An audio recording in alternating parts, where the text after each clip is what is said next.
So good morning again. We're in the book of Ecclesiastes. We're kind of winding this down. If you've got your Bible this morning, we're going to be in Ecclesiastes chapter 8, but we're going to be in a different place as well. As I've been sitting in this, Ecclesiastes is a book like none of the other books in the Bible. It's one of the wisdom books. We've said this. A couple different voices in this. One, the teacher or the preacher, depending on your translation. It's somebody speaking in the voice of Solomon. A lot of times people say it is Solomon, and there's a reason for that because the teacher's teaching in a way that leads us to believe they're processing the world through the lens of a Solomon figure. And so anyway, one of the things in Ecclesiastes, anybody as you're reading this, just going, this is a lot. This is like, I just need to go to the Psalms for a minute. Or I need to go somewhere with a story that like has a beginning, has a middle, has an end. Like, this isn't Ruth. And so as I've been sitting in this and reading commentaries and listening to different voices in this, I found myself at different points encouraged and refreshed that here's somebody who, like the emperor, the little boy in the emperor's new clothes, remember we've talked about, he's the one who goes, this guy's naked and nobody is saying this. That is a refreshing thing. I'm sure then it is in our world where it seems like so many people that are the ones that we would look to or trust or let them speak for us or whatever. They're in the committees or they're in the, like, have lost their minds. And you go, the emperor has no clothes. The teacher in Ecclesiastes goes, this is like a vapor. This is meaningless, not worthless, right? But like without meaning, without lasting purpose, and so there are those times where Ecclesiastes especially just feels like, oh, good, I'm glad you're saying this. And then there's other times where it's like, I wish you would stop saying this. Because where are you leading us? Where is the hope? Where is the extra in this?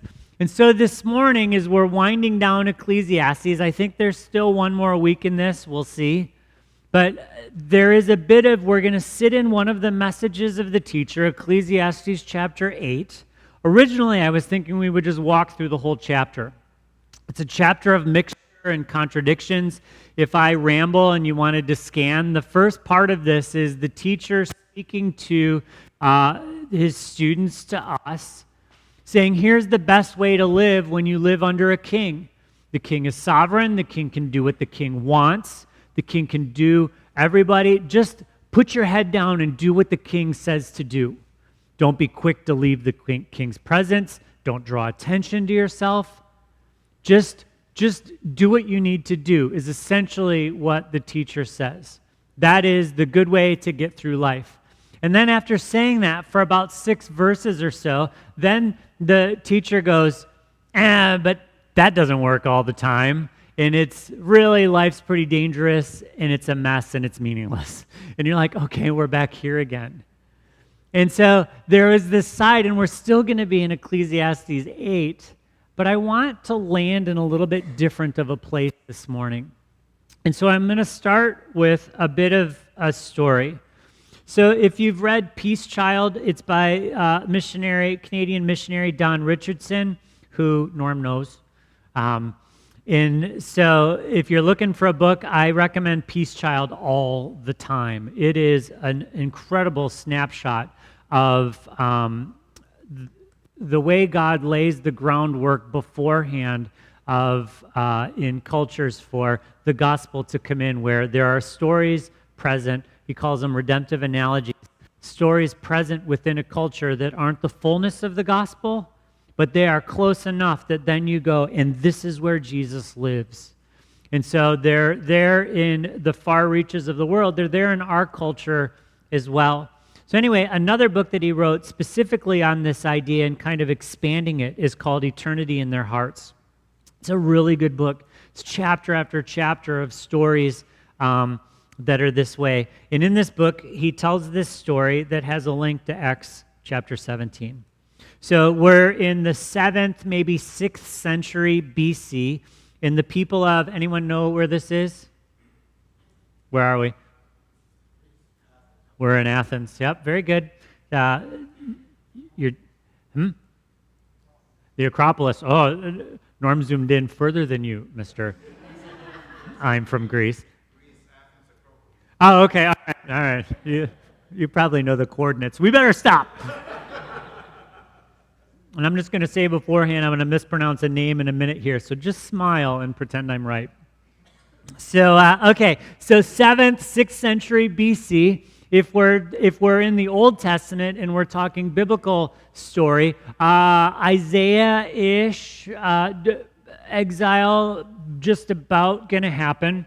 And so anyway, but we're not in Israel, Palestine, we're in Greece, we're in Athens. In this story, a terrible plague has swept through the city. And so the people did what they would always do. They would make offerings to their many gods to see which of the gods could bring relief. And so they were convinced that the gods were angry. They were making sacrifices at the altars that were in Athens, that were there, and none of it was helping and none of it was happening. And so the Athenians sought help from the famous oracle at Delphi. And the oracle gave a clear message: cleanse your city. But they didn't know how. So the Athenians were told to summon Epimenides, this wise seer and poet from the island of Crete, who was known for his holiness and his insight. And so they sent a ship to bring him back to Athens, and there's a whole story on kind of why he didn't want to come and why it was a little bit dangerous and whatever. That's not necessarily our story today. So anyway, this seer arrives in the city and goes around the city, and he proposes something unusual. He says, what you need to do is go to just outside of the city on this hill, and you need to bring a flock of sheep, a hungry flock of sheep. And so there are white sheep and black sheep, and he says, what I want you to do is just release them into this field. And when you release them into the field, what happens with sheep into a field when they're hungry? They just eat, right? That happens in the ancient world. It happens now. What happens when you have teenagers and you just open the fridge and they're hungry, or you bring the groceries home, right? It's immediately into the bag and they grab all the good stuff. And so he goes, I want you to just release the sheep into the field, and wherever the sheep lay down, that is actually sacred space, holy space. There is a God there. And so then what you're going to do is you're going to build an altar in that space. I want you to sacrifice the sheep who laid down. So bummer for the sheep who decided they were going to lay down there. And so that happened. And they, multiple sheep, multiple places, multiple altars, multiple sacrifices. And the story goes on that then after the Athenians obeyed and the sheep rested and the sacrifices were made, but they weren't made to the usual gods, to Zeus or Athena or to Apollo, but to gods that they didn't know who they were. And so in time the plague ceased. Obviously grateful, the people left the nameless altars standing there as memorials to the God who had shown mercy, even though they couldn't name that God. And so then, as happens, years turned into decades, decades turned into centuries. In these altars to gods that they didn't know their names, many of them were still standing in the city of Athens 600-700 years later, when a guy named the Apostle Paul comes into the city. Turn with me to Acts chapter 17. If you've been around Water City for any amount of time, you know I say all the time, this is one of my favorite stories. This one is one of my favorite stories. It's one of my favorite stories from the book of Acts for a reason that it cuts through so much of the noise of our time and culture. It is a story of missions, and it is a reorienting story for us as followers of Jesus in a space and a setting that is not our home, and telling stories that are not our story. And so we are going to get into Ecclesiastes in a minute. I want to ground us in this text here. And so here we go. Acts chapter 17, beginning in verse 16. We're in the middle of Paul's missionary journeys. He's just been in Berea, and things have gone good, but also not so good, and he ran out of the city. So he's in Athens now before the rest of the tribe, or the rest of his kind of missions group, his entourage, before they've arrived. He's there in the city by himself. And so we're going to see that he's walking around the city of Athens by himself. Verse 16, while Paul was waiting for them in Athens, his entourage, to arrive, he was greatly distressed to see that the city was full of idols. So he reasoned in the synagogue with both Jews and God-fearing Greeks, as well as in the marketplace day by day with those who happened to be there. A group of Epicurean and Stoic philosophers began to debate him. Some of them asked, "What is this babbler trying to say?" Others remarked, "He seems to be advocating foreign gods." Pause. There were so many gods in Athens at this time, so many altars, so many, that it was actually law in the city of Athens to not bring in any new gods. The waters had been muddy enough, it was divisive, it was all of those things. And so it was actually a crime to come in and go, "Hey, let me just talk to you about this god from Southern Africa," or whatever else. They're like, "We've got our fill of gods, thank you very much, we're done with that." And so that's where this is kind of a big deal. They said this because Paul was preaching the good news about Jesus and the resurrection. Then they took him and brought him to the meeting place of the Areopagus. Today, doesn't it? I wonder how many new and interesting ideas came through your feed this week. Stuff, "Oh, that's interesting. I didn't know that about this place that I've never visited," or whatever. And we have these ideas come in and these new things. We don't live in a time where we have any difficulty getting new ideas. And the difficulty is getting folks to act on the things. And so Luke goes, yeah, they were all about this. In fact, they made kind of an Olympic sport out of talking and talking and talking and talking and talking. Paul then stood up in the meeting of the Areopagus and he said, "People of Athens, I see that in every way you are very religious." How was Paul described in the beginning of this story when he walks into Athens and he looks around and he sees everything going on? He's greatly distressed. Here now, in speaking to the actual people in front of him, not the issue in front of him, not the waywardness in front of him, but the actual people in front of him, he builds a bridge. "People of Athens, I can see that in every way you are very religious." Maybe he was a bit sarcastic with that, but I don't know. "For as I walked around and looked carefully at your objects of worship, I even found an altar with this inscription, 'To an unknown God.' So you are ignorant of the very thing you worship, and this is what I'm going to proclaim to you. The God who made the world and everything in it is the Lord of heaven and earth, and does not live in temples built by human hands. He is not served by human hands as if he needed anything. Rather, he himself gives everyone life and breath and everything else. From one man he made all the nations, that they should inhabit the whole earth. And he marked out their appointed times in history and set the boundaries of their lands. God did this so that they would seek him and perhaps reach out for him and find him, though he is not far from any one of us. For in him we live and move and have our being, as some of your own poets have said. We are his offspring. Therefore, since we are God's offspring, we should not think that the divine being is like gold or silver or stone, an image made by human design or skill.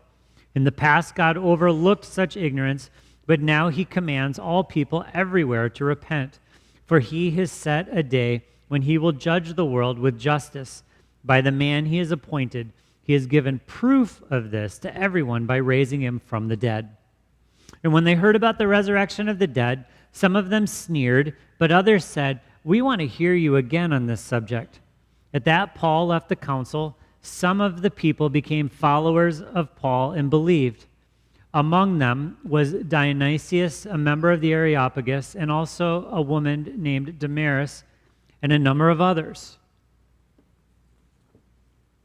This is a great story, mixed in the middle of the stories of Paul's missionary travels, going from city to city, telling the good news of Jesus of Nazareth, who is the Son of God, to point the way to true life. The Jesus, God, flesh and blood, came among us, lived, breathed, taught, miraculous, all of the things pointed to the Father, new life, executed on a cross, buried 3 days, rose from the dead. After those 3 days, ascended to heaven. Paul's city to city telling these things, not just as a missionary, but as a church planter. He's not just going and doing crowd stuff. He's going and churches are being established in these places. This isn't an ancient, dusty story of Homer. This just happened a few years earlier, Paul's saying. And he's like, look, there might even be some people in town here who were in Jerusalem while this was going on. And so he's telling this and he's saying this. He's doing what he always does. He starts in the synagogue to God's people, the Jews and the God-fearing Greeks who should believe Jesus is the Messiah. And then after that, he pivots the way he always does. Paul's whole life mission, later in Acts, he tells us that when he had that encounter with Jesus earlier in Acts, then the Lord said to me, Paul says, "Go, I will send you far away to the Gentiles." Paul specifically is the apostle to the Gentiles.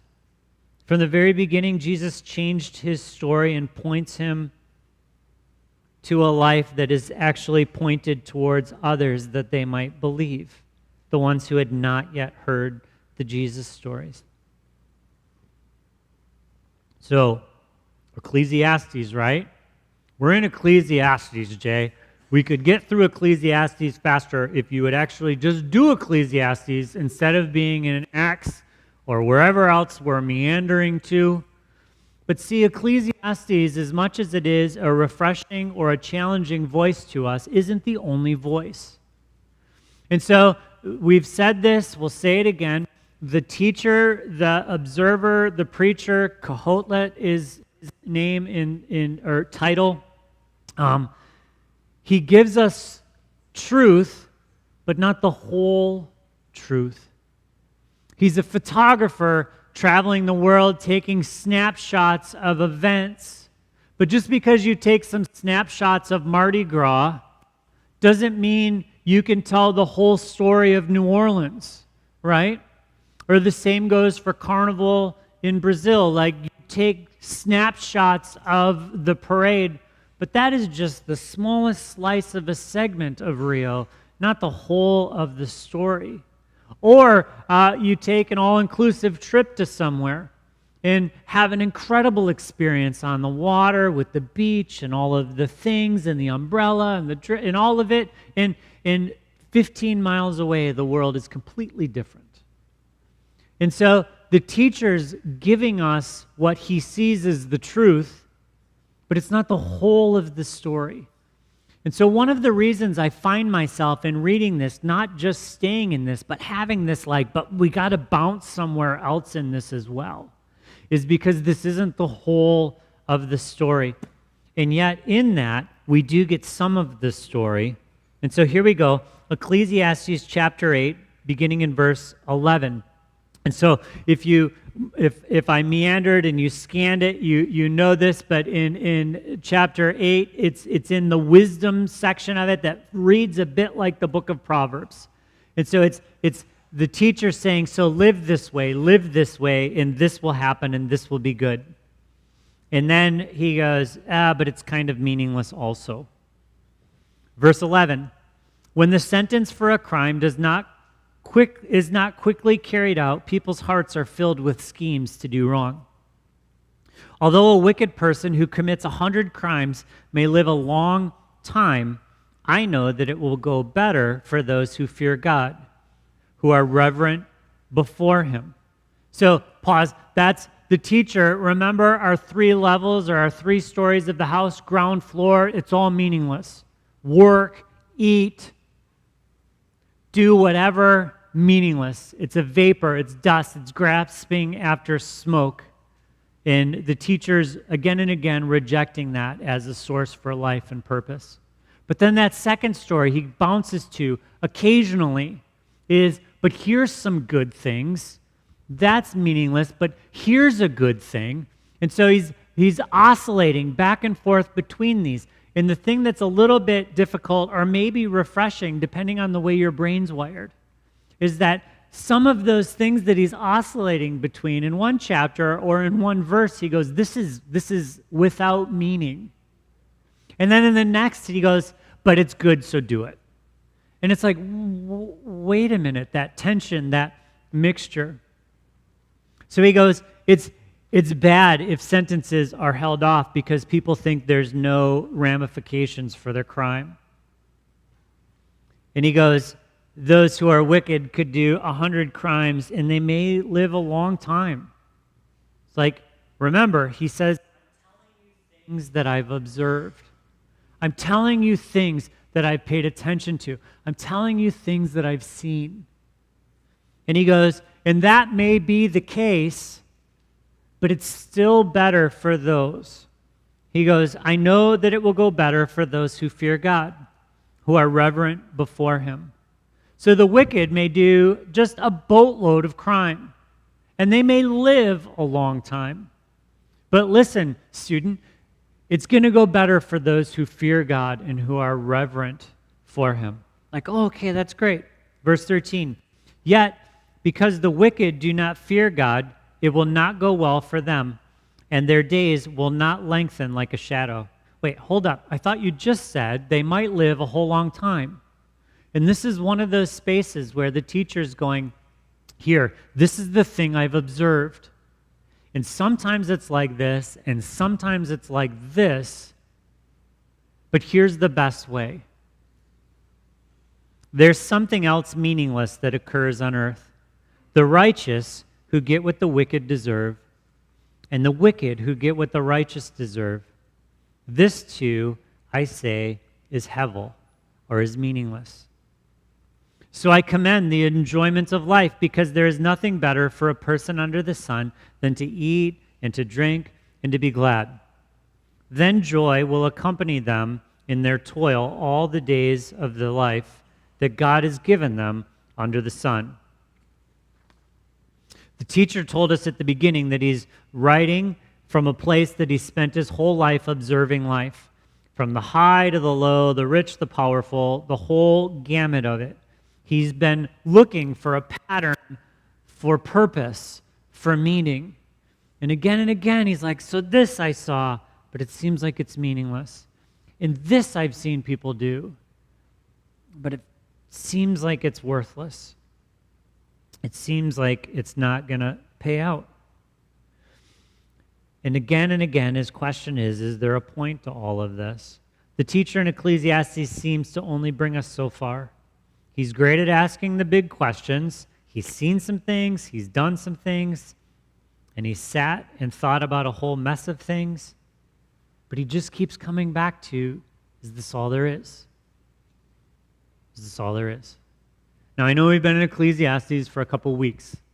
And so it's not like, hey, have you thought, is this all there is? And you're like, no, I've never thought that at all. We've each in the last weeks been in this space where hopefully have gone, this feels like it doesn't fit. This seems like it's not right. And in fact, one of the reasons I love Ecclesiastes is it calls out one of the things that feels most not right about life, right? The folks who are aiming their lives at good, honorable, right things, well, they seem to get what the wicked deserve. And the ones who are just all out for themselves, don't care about anyone else, da-da-da, it seems like they're getting the blessing, or they're getting the good life, or they're getting the easy life, that it feels like those who are, what is going on with this? He goes, it's meaningless. I love that he throws that in there. Instead of giving us like, well, it's complicated, or, have you had that conversation with somebody who's sitting across from you experiencing pain and going, why is this happening? And you're like trying to come up with an answer that won't push them away from faith or push them away from God, and yet also isn't an easy cliche. Isn't the like, oh, it's just all going to work out and it's going to be fine and it's going to be better. You're sitting there in that tension with them in that difficult space. What would happen if you just paused, took a drink of your coffee, and then in love go, yeah, it's completely meaningless. It might be refreshing. Because on the one hand, it is completely meaningless. And see what happens in church world, not Water City, we're too good for this. But what happens in church world is we present the God life in a way that it's all formulaic. And so do this and do this and do this, and then that will happen. And even in reading Ecclesiastes, some of this bit reads like Proverbs, where it's like, so do this. The bit with the king, where it's like, the king is sovereign, what the king says. You better do it, because what the king says is the law. And actually the king, and some commentators say that there's an exchange that could be made between, if the teacher is really cynical, that could be read through the cynic's eyes of saying the king is God, fickle. Not always not always understood, doing things that don't make sense, good things happening to bad people and bad things happening to bad people. And this is code for the teacher going, well, this is just what God's like. And I don't know that that's the case, but I know that I've felt times in my life where I've gone, God, what are you doing? How could that happen to those people? I get it that things happen, but not them. Have you seen all that they've done and all that and the teacher here is going, yeah, this is how it is. It's meaningless. And so he goes, there's this tension between those things. Something else that's meaningless, the righteous, the wicked. He's not pulling back from the hard questions. And he's been sitting in this. Ecclesiastes 7, consider what God has done. Who can straighten what he's made crooked? When times are good, be happy, and when times are bad, consider this. God has made the one as well as the other. Therefore, no one can discover anything about the future. In this meaningless life of mine, I've seen both of these. The righteous perishing in their righteousness, and the wicked living long in their wickedness. What's the point of any of this? Welcome to Water City. One more happy Sunday together with us. And yet, these are the questions that are maybe not right now sitting in, but we need to, because difficulty does come into our life. And when it does crash in, do we just finding ourselves jettisoning all of the songs, all of the creeds, all of the things that made sense when life made sense? Or are we sitting in these difficult messages of the teacher where we go, okay, that is right? Robert Ingersoll, the 19th century, the great agnostic, I don't know if he called himself that or others called him, but set about with all of his proofs, this is why there is no God, this, and this. And one of them that he had was the fact that there is no justice on this earth means there is no eternal justice. He looked around and he said, the people who should get it don't, and the people who shouldn't get it do. And this is just a complete injustice. And so the fact that there is no justice in this life means that it's smoke and mirrors that there's such a thing as justice in the heavens. Of course there is no God. All of this is random. And on the one hand, you could go, well, that's maybe the message of the teacher, but it's not the message of the teacher. Because again and again, he's saying, so fear God and keep his commands. And this is the best way to live. So I commend the enjoyments of life, because there's nothing better for a person under the sun than to eat and to drink and to be glad. Then joy will accompany them in their toil all the days of their life that God has given them under the sun. He almost gets to the third floor, right? He's there on the second floor going, so have a good meal, crack open that bottle, have a good drink, be glad, be around those who make you glad. That's a good thing. And there's no shoe to drop here. It is a good thing. It is a good thing. And so in your life, in just this week, we've been in Ecclesiastes for a minute. This isn't a new verse for us. Have you had a moment where you were having a good meal or having a good tea or having time with others where you just went, this is good. This has meaning. This is worthwhile. This is something that I wish I could bottle and have at a different day. And your good thing might be a different good thing. Talking to Dave, butchering chickens last weekend. I don't know if that was a good day or not, but you were with people and having time and being glad. That to me, meaningless. But not. And so this bit in us, so what do? We'll do this. Okay, well, is that all there is then? Which is what brought me back into Acts 17. See, the reason why I think the teacher only gets us so far, in a big sense, is because the teacher's speaking from the other side of Jesus on earth. And so the best the teacher can do is, so keep the law and fear God, and maybe he will bless you in this time. But at the end of the day, God is way out there, and his ways are beyond us, and we don't know what we can do and whatever. But see, Paul lives on the other side of Jesus coming. And to Paul, he walks around and he says the exact same thing as the teacher. He's greatly distressed. This is meaningless. And so he walks around the city. He sees all those idols. It's meaningless. Historians say that there were hundreds of altars throughout the city. You can go to Athens and there's still a lot of altars around the city. You're going to see some pretty good ruins, some pretty great architecture.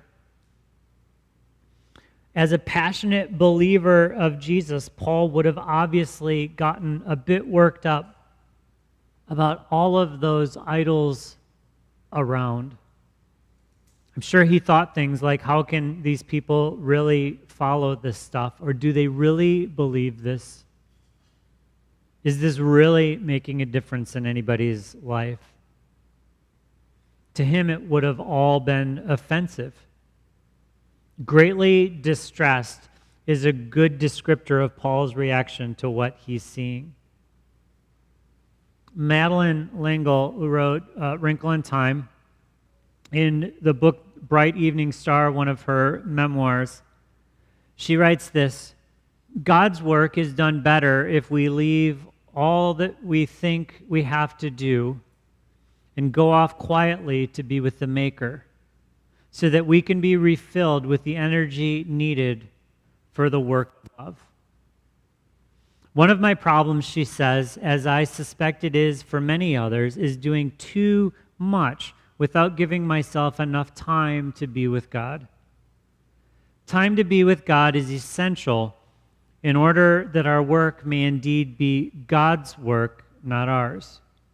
Sometimes I think of myself as a very small car turning into a gas station to be filled with faith.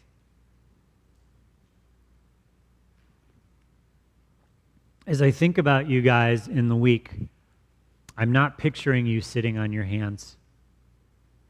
I don't picture the folks at Water City going, I wish they would just do more things for God. I wish they would just get off the seats and get out there and be real followers of Jesus in the spaces that you are.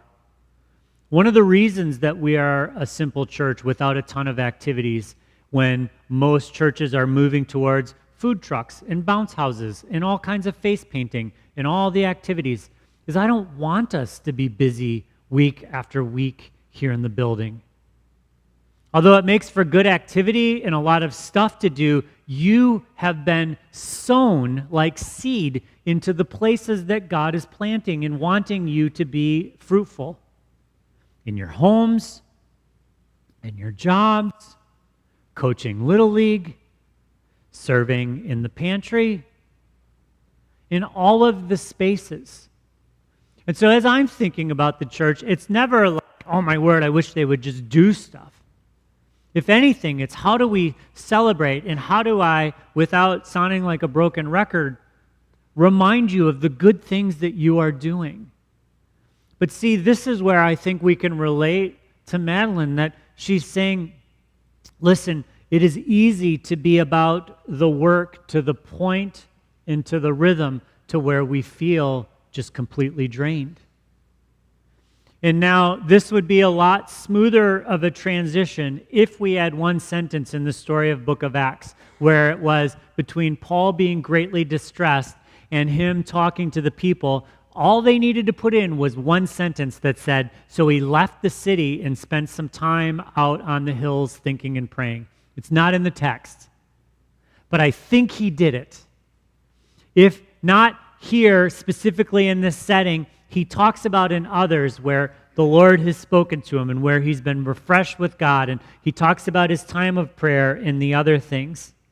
How many times in our own lives have we sat with something, some unsettling idea, some new difficulty in the world, some let down by somebody close, and felt like you just needed to sort this out?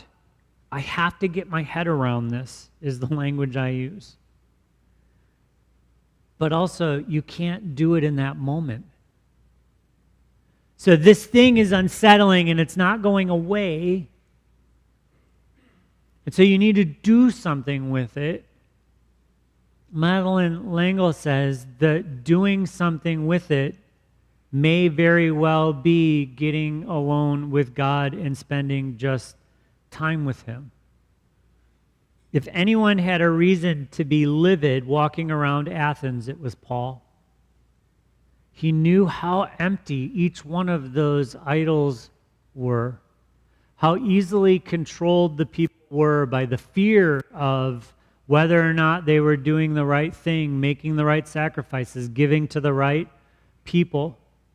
Paul was smart enough to know how much of that pagan worship was connected to the exchange of money in the city. That in order to be a member of a certain guild, you would also have to worship that certain idol, whether it was the one that you were into, that god, or not, and how manipulative that was and everything else. Paul saw how destructive all of that was. And yet he pivots from greatly distressed to love for the lost. Too many times I've been greatly distressed in the pressure of feeling the rush. I need to get right to talking or right to acting. Instead, that greatly distressed should push us back to just sitting with Jesus. And I know that sounds a little Sunday school, but too often in my life I read a headline, or I come across an article, or I see something, and it's like, are you kidding me? Here too, you've lost your mind?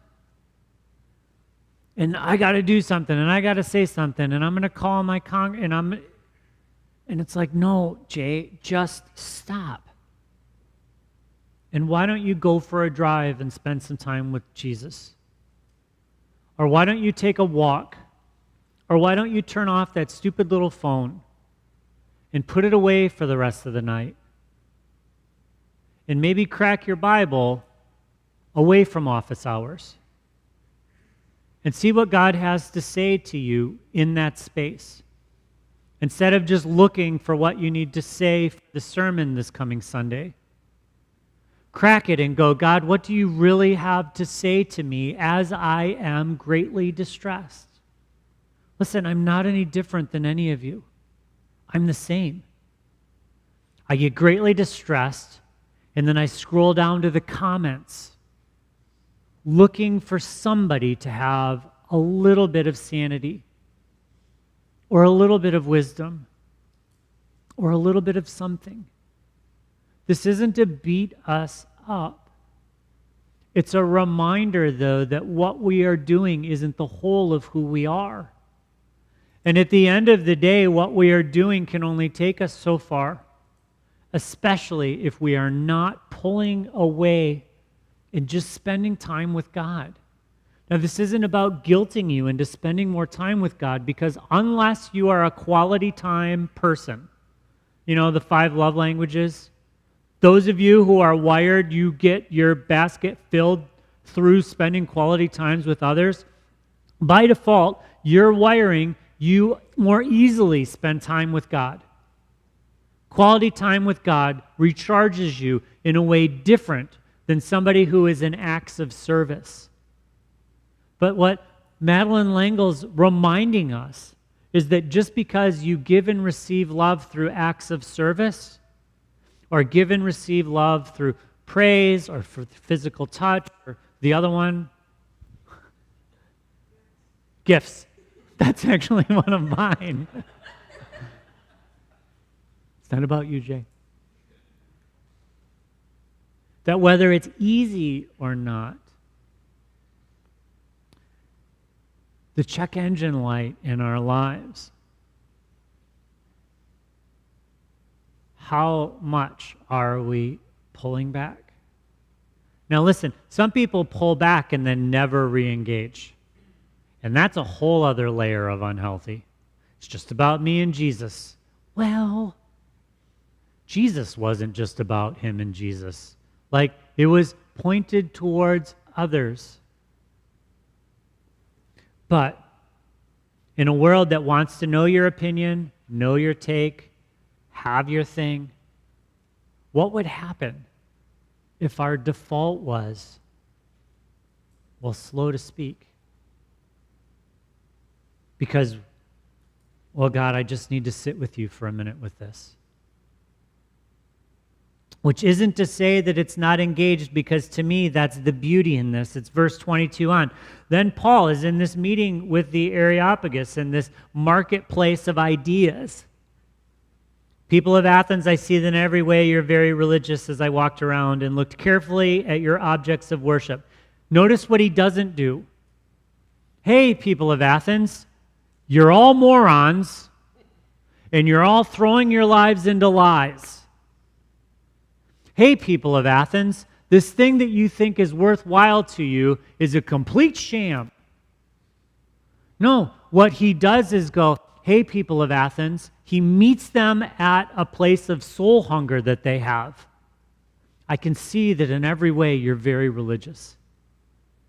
And as I was looking around, looking at your things, your religious objects, I even saw something that was pretty close to the right thing. Or I saw something that let me introduce you to what you didn't know. How long had that altar been in Athens? Well, if the legend is true, about 600 years. For 600 years, all the way back to that plague, that or multiple altars had been there to a God they didn't know. And this is where it wraps our head into what the teacher's saying in Ecclesiastes about to everything there is a season, that God is at work in ways we don't understand. His time, not our time. How can we get our heads around what he's doing? The best we can do is to eat and to drink and to be glad. The best that we can do is to entrust him with his story and what he's doing. It doesn't make this easy. What about those 600 years in between when that altar went up and then when Paul walked into the room? That's a difficulty. Why did it take that long? What was going on in those people's lives along that space? This is where the teacher in Ecclesiastes goes, wisdom is good, but seeking too much wisdom can burn you.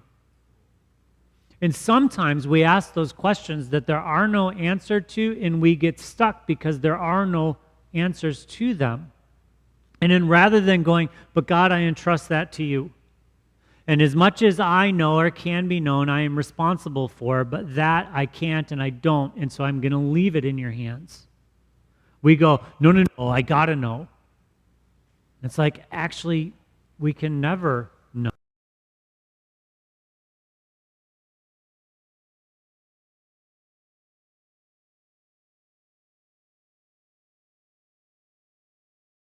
Around Osh.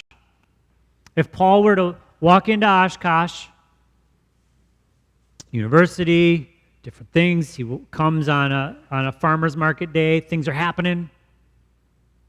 But in just observing the normal lives of people in Oshkosh, okay, maybe they're not altars,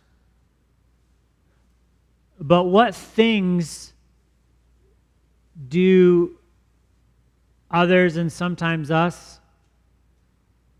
what things do we put our hope in for our identity or for meaning? Something that can't give us. Something that's maybe it's a good thing, but because we're needing something from it that only God can supply for us, it displaces God, which is the definition of an idol. What things are common? What Midwest things? Well, stuff like our jobs, and stuff like our family, and stuff like that medical diagnosis that's going to extend, and stuff like our status in the group, and stuff like our house, and stuff like our cars, and stuff like our silly phones, and stuff. And see, those things would frustrate Paul the same way as those things then frustrated. And a whole litany of other things that our world promises will give us identity and give us meaning and give us purpose, but the teacher goes, it's hevel. It may have value, but it won't give purpose. And right when you think you've got your head and your life around it and you grasp, it's vapor, it's smoke. And see, the teacher can only bring us to the place where he's like, well, the best I've got is live a good life. Be a hobbit. Have a garden, have a good home, have a good drink, have a party once in a while. Do it. But see, Jesus gives us something different. And Paul's shaped on that in closing.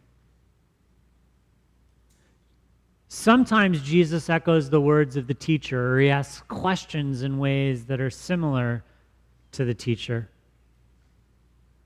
But see, Jesus speaks purpose in life in a way where the teacher can only ask questions. Jesus asks questions, but then he points to purpose.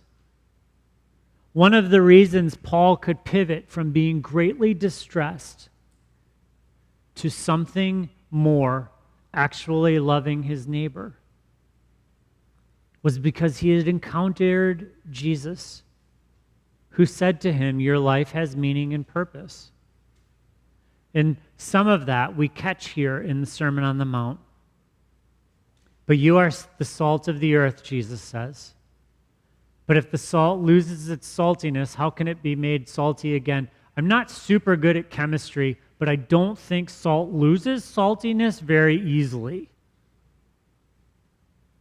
He goes, it's not really that good for anything except to be thrown out and trampled underfoot.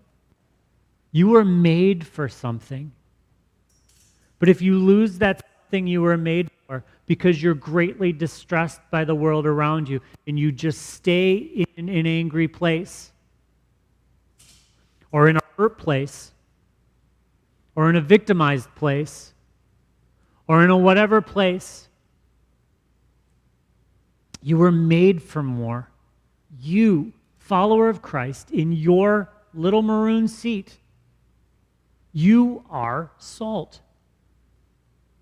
100 years old, 5 years old, you're salt. And you're light, which is crazy because Jesus is the light of the world, right? He mixes a metaphor. He says, I am the light of the world. John says the light of the world came into the world. And now here Jesus is going, oh, you're the light of the world. A town built on a hill can't be hidden. Neither do people light a lamp and put it under a bowl. Instead, they put it on a stand. It gives light to everybody in the house. In the same way, let your light shine before others, that they may see your good deeds and glorify your Father in heaven. What is the purpose of this? The teacher, well, it's all meaningless. First floor. Or that we take joy in life. We have a good meal. We do our job and do it well, even though we know we're going to hand it off to somebody who won't do a good job, but that whatever. Or there are these glimpses of it. From time to time, only a couple goes to that third floor. Fear God, keep His commands, live your life in a way that you know you'll give an account for it. Jesus goes, here, I've got some meaning for you. In me, through me, you are salt. So in those spaces where it feels like hevel, Jesus reminds us it's salt. The world says you're here to be angry or to get in line. Jesus goes, no. That they might see your good deeds and glorify your Father in heaven. Yes, the words of the teacher are true, so I commend them to the enjoyment of life, because there's nothing better for a person under the sun than to eat and to drink and to be glad, but it's not the whole truth.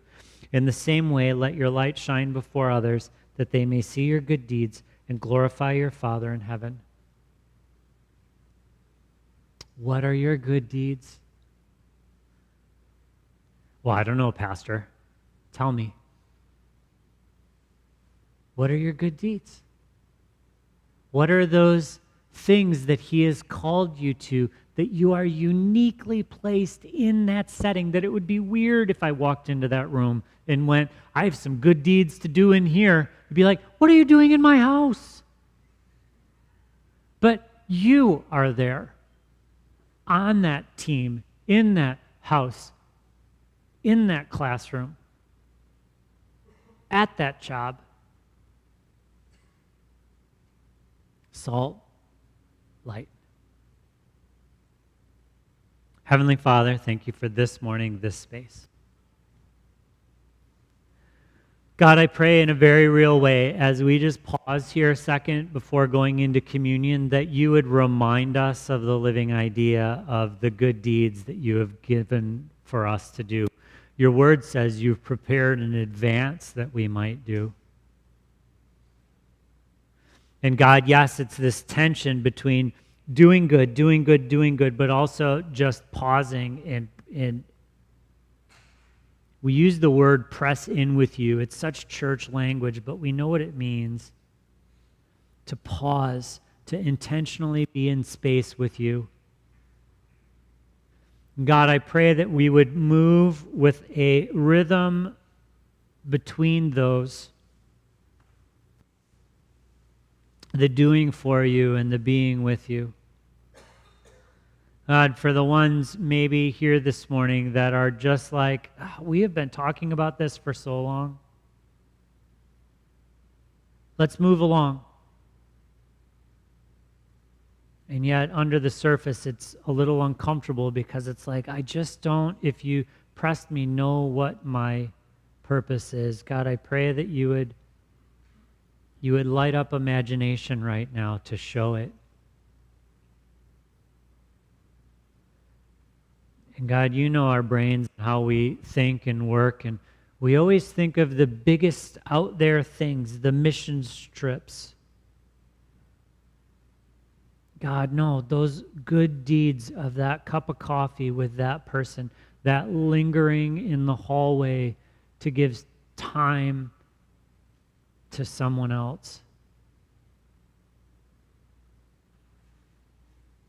God, let your kingdom come through our movement. God, I pray that you would catch us off guard, reminding us that you have work for us to do even in the spin of life. May we not get stuck in a space of cynicism or just tiredness that it seems like this teacher finds themselves. God, may we be just filled with you, be on display. Thank you that we, your people, are salt and light. Be made known through us. In your name we pray. Amen. Amen.